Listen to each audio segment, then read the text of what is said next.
Oh, hey, didn't see you there.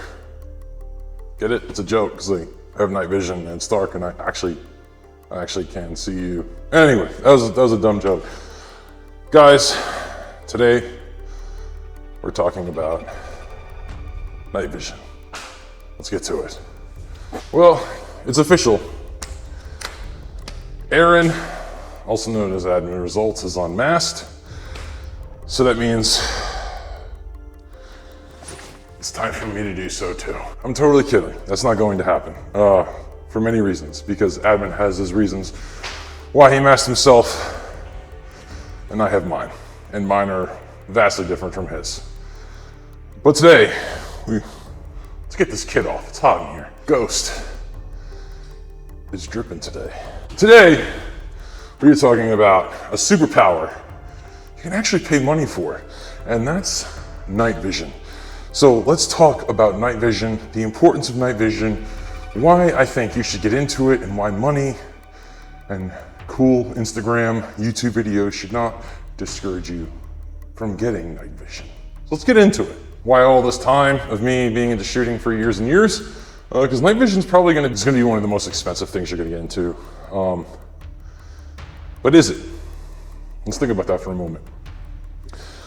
On the other side of the room, looking at my Mark 18, just the rail system alone was $450. The EOTech was $600. The magnifier was $300. Both Unity mounts equate to like $300-400. Just the lower was $85. The upper was another $100. Now you're starting adding the bolt carrier group, the barrel. I'm at the price of one of these, a PVS 14. This is why I started off the video. Don't let Instagram deter you away from purchasing night vision, because what are all the cool guys rocking nowadays is the BNVDs, the binocular night vision devices, the PVS 31 alphas, the RNVGs. It's cool, don't get me wrong. Yeah, you look like a cool operator guy with dual tube night vision. But as a former infantryman, I will tell you this, that I rocked a PVS 14 in Afghanistan for 9 months, driving. If no one has ever visited that country, which I totally recommend, it's a great vacation spot to go to, they don't actually have stop signs, they don't have little reflectors in the road, and a lot of the mountains, they have these things called switchbacks to drive up the mountains. So it's not exactly a fun place to drive. And I drove under PVS 14s, of course with blackout lights, all the time. Never had a problem with it, never did. My entire military career, I've never had a problem with PVS 14s. Not once did I ever go, man, if only I had 2 of them. And I know a lot of you guys go on places like TNVC, Custom Night Vision, Steel Industries, and you guys look at prices and you guys just go, forget it, it's too expensive. Or is it? Because I think there's a gateway into night vision, and I found that gateway. Now recently, because I make money through other avenues, I have multiple sources of income. There was a recent business dealing I had where I said, hey, night vision is probably something I should get into, because I don't have night vision capability. What good is any of this gear if I can't do any of it at night? Which, fun fact, if no one knew this, the US military loves to do a lot of their shit at nighttime, especially movements towards a target at nighttime. And if you don't have the ability to see at night, then what good is any of it? I mean, of course, with night vision comes a lot more. Of course, you got infrared aiming devices like my PEC 15, that's on my Mark 18. I got the Surefire, well, it's actually an Arasaka. I keep always saying Surefire because the bodies are exactly the same. The Surefire, I'm gonna say it's the Surefire M600 Vampire, because it does have the Surefire M600 Vampire head on it. It has infrared. I have an EOTech, which has the night vision button on it. There's many other red dots out there, of course, even to include HoloSun that have night vision modes. Unfortunately, my Vortex Venom on my 14.5 does not have that, so that's gonna be replaced pretty soon for passive aiming. Of course, getting a night vision optical device, it is a lot that comes with it because, okay, cool, you got night vision, I can see at night, now what, right? You still gotta be able to use your weapon, you gotta be able to use your gear, and what's cool about having night vision is, oh wait, you can't see it because it's infrared. That's an infrared strobe to mark yourself, whether it's from something above or whether it's units on the ground, to mark your location. You can do a lot of cool infrared stuff with that, which if your enemy has no night vision capability,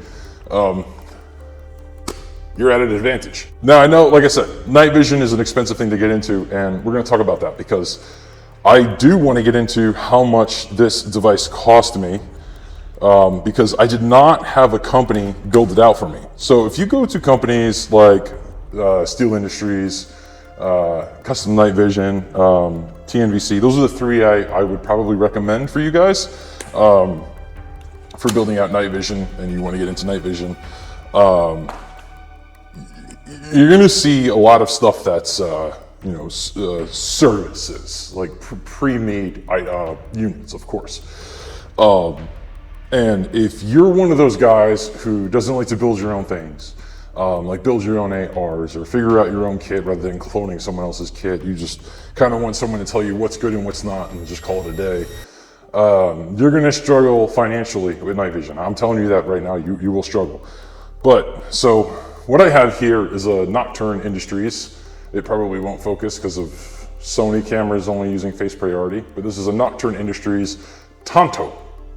It is the most slim, most lightweight PVS 14 style optic night vision device I've ever had in my life. And I was issued a Carson Industries, which is the typical PVS 14 housing that you guys have seen all over the internet, all over the place. I was issued one of those in the military, and don't get me wrong, it was a great device. It just feels like a brick hanging from your eye. And of course, with these Axel Pro 14 J-arms that have the dovetail mount that go up to a Wilcox G24 mount. I gotta tell you, running a PVS 14 never felt any better. Just yesterday, I was doing a test. I live inside of a community, and it is gated. And on the other side of the street, they are developing a new one. And it is completely dark. There is no street lights, there's no nothing. And yesterday I wanted to see if I still had the skills to drive under PVS 14s completely blacked out. So my lights are blacked out, absolutely everything. I did make a few hiccups while driving because I didn't stop at the stop signs they put up. It was 2:30 in the morning, so I don't know why it mattered, but I was not used to driving under PVS 14s with stop signs around because Afghanistan doesn't have traffic laws. If you've been there, you would know exactly what I'm talking about. So I'm not gonna lie, I kind of had a little moment there where I'm not stopping at stop signs, but I'm gonna mainly talk about the PVS 14 today because a lot of people, and this is a lot of people I talk to, they don't want to get into night vision because the cool hotness is getting BNVDs, which is really short for, if you see the term BNVD, they're really talking about, I believe it's the 1431 Mark II housing, which is a housing, it's a dual, a binocular dual tube housing that's actually made in China, for all those who run BNVDs and didn't know that. Particularly the 1431 Mark IIs, they're made in China and then they're exported over to Canada, where Canada does some quality control. And then I think the biggest seller of BNVD Mark 1431 Mark IIs is Custom Night Vision. Again, so with every company, every brand, every service I'm about to name in this video, no affiliation, no paid sponsorship, no nothing. These are just companies that I've worked with and making purchases for night vision, etc., etc. But of course, through being in Facebook pages and different groups and Reddit forums, talking to other people, like what are the most reputable companies I would go to if you wanted to build out a night vision device. Those are my three: TNVC, Custom Night Vision, and Steel Industries. But there is a fourth. The fourth is a little bit of like a weirdo. And I'm gonna get to that in a minute, and that is Nocturne Industries. Now, if you haven't heard of Nocturne Industries before, or maybe you have, because they showcased their articulating pano bridge for the GP-NVG 18s, for the Pano Night Vision device at SHOT Show this year. This is actually what this is. This is a Nocturne Industries Tonto, which is a PVS-14, as I said. And this is a unit I've built myself, and I did not have a company build this for me. I just knew what components I had to buy. I knew I needed, of course, the housing. I knew I needed the front and rear glass. So this is what they call the eyepiece, or the ocular lens. This is called the objective lens. And then inside is something called an image intensifier tube. I don't want to get into the nitty gritty of how night vision works. If you want to, there's plenty of YouTube videos on how night vision actually works. And yes, it's an analog device. It's not a psionics, opsin, or anything like that. I still think digital night vision is way behind on where analog night vision is. So I knew those were the main components that I had to buy to create my own housing. Again, there's plenty of videos on how to build out a PVS-14, and with a Tonto housing being like very different from your typical Carson PVS-14 housing, it's not that different to build it. It does take regular PVS-14 glass, so Carson Industries objective and ocular lenses, it's the same deal. The tubes, PVS-14 lenses, although this is an auto gain tube, does not have manual gain. We'll get to that in a little bit. And inside I do have a Photonis tube, which through my research of Photonis and Elbit and L3 Harris and ITT, that's something I would like to talk about, because I feel like that's the biggest thing that really throws people off in buying night vision. Is the housings aren't that expensive. The glass is relatively expensive, and then you hit the image intensifier tube, and it's like, holy shit, I can't afford that. $1,800 at like a minimum for like a Elbit tube, or even a Photonis tube. You're looking at around like $1,400 to $1,600. That throws a lot of people off, and what throws a lot of people off even more is the fact that everyone kind of, especially in night vision Facebook pages, in Reddit forums, on YouTube, everyone praises the L3 Harris tubes. I watch a couple of guys on YouTube, I forgot who it is, but I will link a video up here of them talking about Photonis. Photonis is a French company, and what people need to understand, because there's like this generation 1, generation 2, generation 3, what classifies something as a generation 2 versus a generation 3, because we're just going to completely discard generation 1. We are not in the 1940s anymore. It's mil spec. So it's the specification the military has asked for that says that this is generation 3. So that means the military has created this classification, but not the manufacturers themselves. The manufacturers themselves, like L3 and Elbit, will obviously classify their tubes as Gen 3 because the government told them they were. But we're going to talk about Photonis for a minute, especially so there's Photonis Echo and there's Photonis 4G. So Photonis Echo is more of their commercial spec tubes. Which is what it's in here. I have a Photonis Echo green phosphor tube in here. Why did I go with green? Because green was cheaper. I found a really good deal on eBay. This has 0, and I could not believe it. This has 0 blemishes inside the tube. I thought it was a lie, to be honest with you. When I put it on eBay, I thought I was getting scammed until I finally threw it all together, and I was like, nope, I totally did not just get scammed. I got a really good deal. This is a Photonis Echo tube. The Photonis Echo is their commercial line of tubes, while the Photonis 4G is more of their military style tube. So they have a little bit more gain or brightness, and these are going to be terms I'm going to throw out as I'm talking about tubes, because this video is going to be geared more towards people who are going, you know what, maybe I won't go to a company to have them build my own night vision device. I'm gonna build one myself. Because I'm gonna tell you right now, through my experience of doing it, from just watching a couple of YouTube videos, reading a couple articles, it was not hard putting that unit together. And some people are probably like, well, he probably didn't nitrogen purge that. And we'll get to what nitrogen purging is in a minute. And yes, that is purged. It's not that hard. Does it take down the cost of night vision? I wouldn't say it does, but it definitely brings it down a little bit. It definitely does. But me being the guy that I am, who builds up my own rigs, who builds up my own guns, I mean, from spring to barrel to bolt carrier group, it's because I want the device or the tool that I'm going to use to have its own specification. It's my mil spec. I've created my own specification, so I call it the ghost spec, not the mil spec. I needed to do what I needed it to do, and it does exactly what I needed to do. So I'm a builder.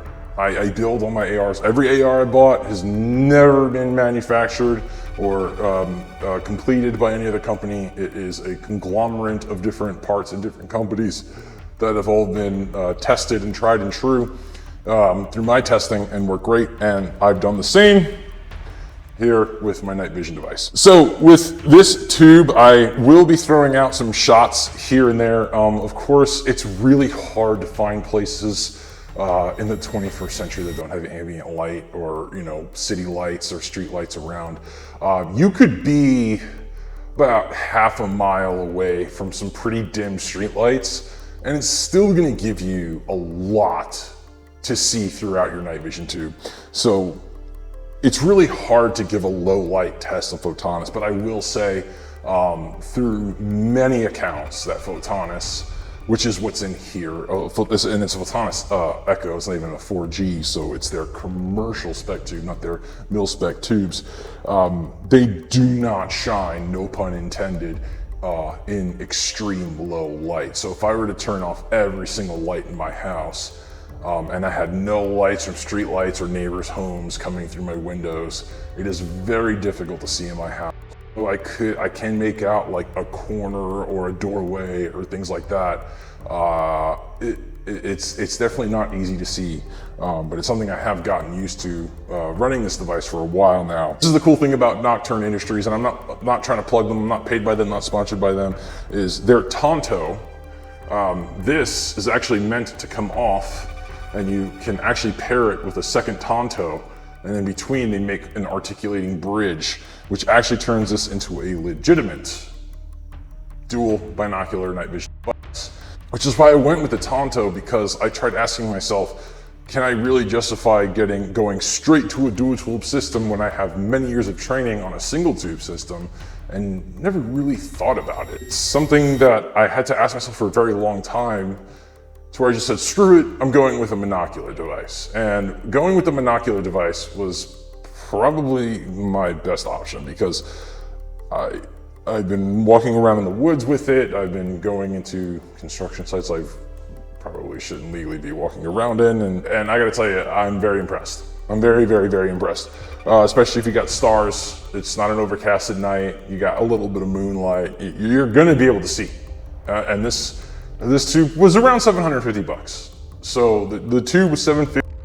The housing, I actually bought through a dealer who sold it to me at a discounted price at $500 versus $575. I bought the front and objective, the objective lens and the ocular lens through Custom Night Vision. I think the total of this night vision device was $1,900, which was impressive. I run what's called the Axle, or the AX14 Pro J-arm on here. This is by far the most superior J-arm I've ever tried. These are a little expensive. They go for $175 retail. I think Nocturne Industries is doing a sale for $145 or something like that. But the guy bought the housing from threw me a deal for $125 on this, and they're both of them are brand new. Shout out to the dude who sold me the housing and the mount, the J-arm. And then I also have a Butler Creek cap on there with a little hole drilled in there. I like the Butler Creek route, because if it's like, hey, I don't really need that aperture closed down, I just pop the button and they just come up, which is pretty cool. So nice little daytime cap. It's really cool, really like it. Look, so let's talk about the difference between running a monocular versus running a dual tube. You would think because a monocular gives you a 40-degree field of view, although AGM, if you guys ever looked at AGM, they say they offer a 51-degree field of view. I would stay away from that. A lot of reviews I heard is that the focal distance from the lens to eye is like very small, or the eye box. It's not good. I would stay away from that. You would think 40-degree field of view, 40-degree field of view, I have 80 degrees field of view. Well, that's not true with having dual tube night vision devices. The problem with a monocular night vision device is you have one eye that can see in the dark that's not exactly seeing things in the depth that your other eye is seeing things at. What happens is you get this depth perception issue. As many of you have probably heard about night vision, you guys get this depth perception issue. What that essentially would mean is, if I took my helmet and I try to demonstrate, is I know this helmet is right here. I don't have to think about it. I don't even have to look at it, I can just grab it. When I change my depth perception, the perception I see depth in, it's kind of like you're drunk. And that comes because you have one eye that is seeing through an ocular device that can see at night, and your other eye isn't. So your depth perception through both eyes are different. When you run a binocular, that depth perception issue is almost entirely removed because both eyes are processing the same images through both eyes. So you don't have that much problem. Do you get a little bit more field of view? Yeah, a little bit. It's not 80 degrees. Maybe I would say it's like maybe you gain an extra 5 or 10 degrees of field of view. But that's the thing with running binos. Do I think binos are superior to a monocular? Absolutely, they are, and they probably will be. But I don't want anyone to be discouraged in getting into night vision because they have to run the RNVG, the BNVD 1431 Mark IIs, the PVS 31 Alphas, or even the Nocturne Industry Katana, which is their dual tube version that they make. That is not. It is a dedicated dual tube device where this will then be bridged. Unlike those PVS 14 Carson housings that have like the two bridge, like the bridge that bridges the two together. When they're not exactly bridged, you gotta turn both on separately. This one's different. It slips through the little battery cap right here, and you get the little bridge, which is pretty cool. And then you can articulate them, and it actually shuts off. Whereas if you did traditional Carson housings, it won't do that. A PVS 14 can do the job. And it all really comes down to training. I mean, go out, go for a walk, go for a hike, go for a drive, and just throw your helmet on. Who cares if you look like an idiot? Who cares if a cop's like, what the hell are you doing with your lights off? Just tell them the truth. Just be like, I got night vision, I'm just driving around. The cop will probably is pretty freaking cool. I'm gonna tell you that from experience because I have family members who are cops.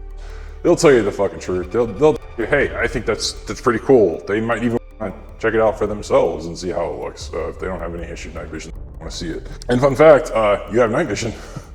So you'll see someone coming for you before they even see you. You'll see them before they see you because you have night vision. You could see in the dark. Kind of the whole point of this. Something that I was having a hard time as a civilian with going out places and testing them out. I'm like, oh my God, someone's gonna catch me.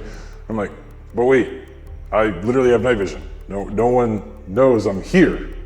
And if someone was looking for me, I'll see them before they see me, and I'm out before they even know it. Is building night vision easy? Yes and no. Because you have to know what to buy. You have to know the difference between certain tubes. There's tubes that are different for different housings. Will I get into that in this video? No, it gets a little complex. I promise if you just take the time, if you really wanted to get into night vision, and I don't want to make this a video about like absolutely everything you need to know about night vision because there really is a lot to it. Why? But don't get intimidated by it. Don't get intimidated by it at all. You need to know what kind of tubes you got to buy. You need to know the difference between manual gain and auto gain. So, okay, let's talk about that one because this is an auto gain tube. What does that mean? That means, as dark as it can be, this tube is at its full voltage, its full power that it could take in light. As lights start getting introduced into the image intensifier tube, it will start to lower that voltage so it's not as bright. It saves the tube's life a little bit, saves your eye a little bit from blinded.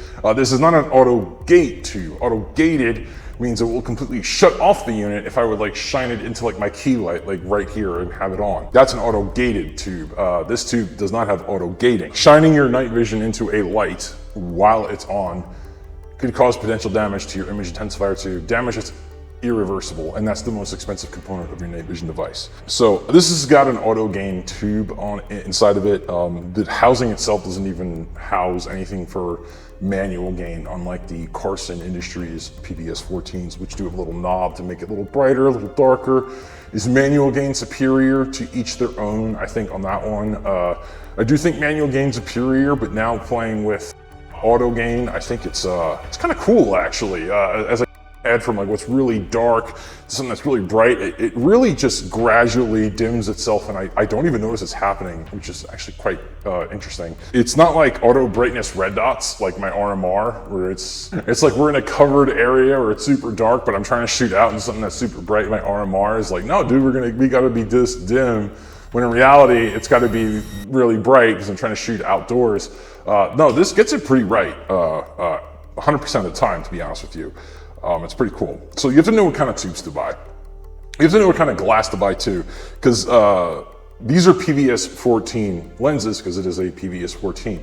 Some housings out there will take PVS 14 lenses, like I believe the RNVG, the rugged night vision goggle, which is kind of like a ruggedized, hence the R, ruggedized version of the Anvis 9, which was an aviation tube. I believe the bridge and the housing was made out of like a really fragile plastic, and now they have made metal ones, which are ruggedized, hence the R and RNVG.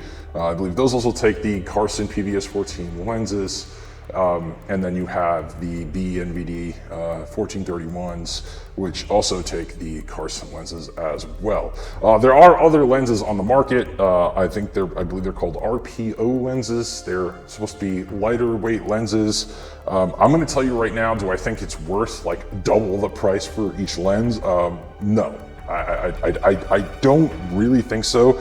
Others who have experience, if they comment down below, if they think that it's worth it, they'll give their input on that. I've never played with any RPO glass because personally, like, I think the heaviest thing in here is the image intensifier tube. So do I think spending double the money on each lens, which each one is $250, so it's like if you're looking at $500 for just the lenses alone, do I think going for those RPO lenses are worth it? No, that's just my opinion, of course.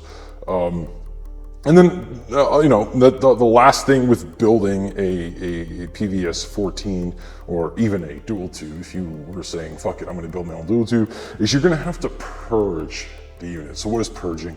All night vision housings are gonna come with a little screw somewhere located on the housing that you will unscrew. You screw in a little hose and you suck out all the air out of it, and then you load it up with nitrogen, because nitrogen is heavier than air and it removes all the moisture in the air out of the device to keep it air sealed, because of course the lenses got O-rings around them, put lithium grease around them so they move freely throughout the housing.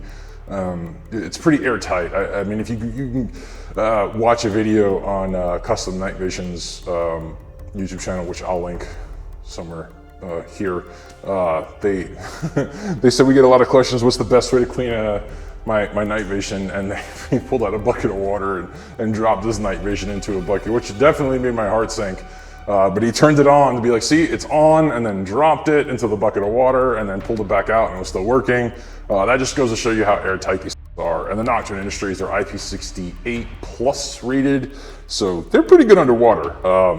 You could definitely use them in the rain. I would not definitely go scuba diving with these, just because it's a lot of money and I wouldn't do that. I think building your own night vision device should be a good route. Could be a good route. If you definitely don't want to, Nocturne Industries is probably a really good way to go, especially with housings, with glass. You know, they exclusively offer Photonis 4G tubes, which again, I've linked the video earlier. You know, there were some people who are very night vision autistic, as I call it, who said that they would bring 3 PVS-14s out to like a night vision shooting class, one with an L3 Harris tube, one with a Elbit XLSH tube in it, and then another with a Photonis 4G tube in it, and they'd be like, tell me which one is which, and he said, never did anyone ever get it right.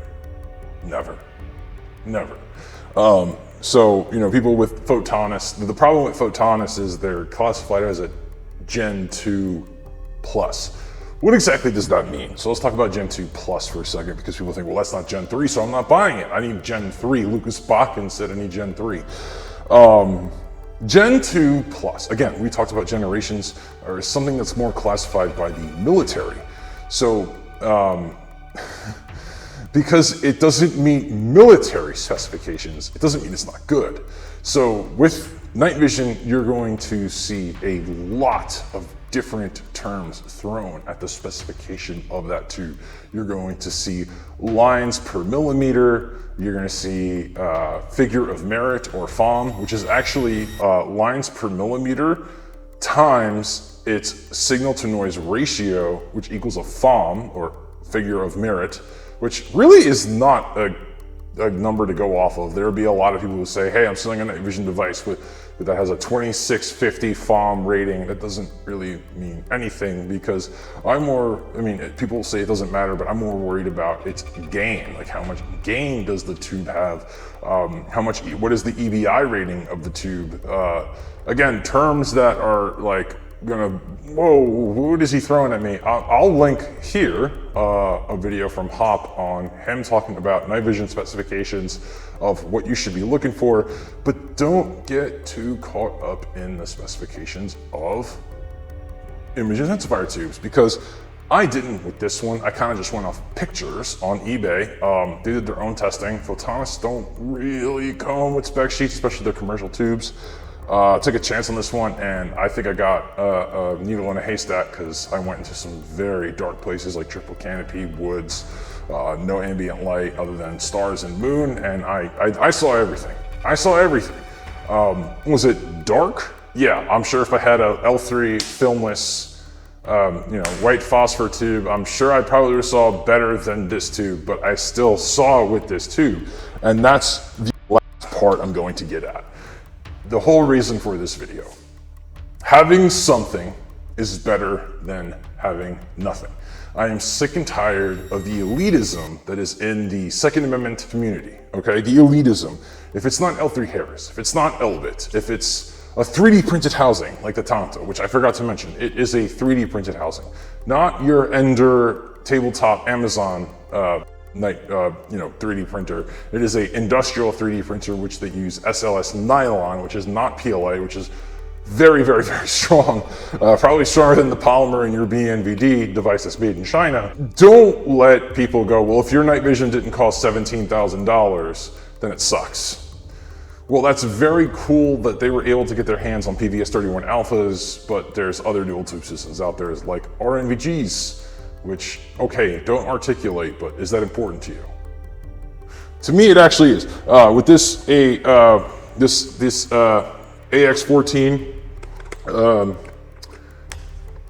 I can actually tuck in my night vision device. So, like, this is how it'd be when I was in the Army, which was really annoying.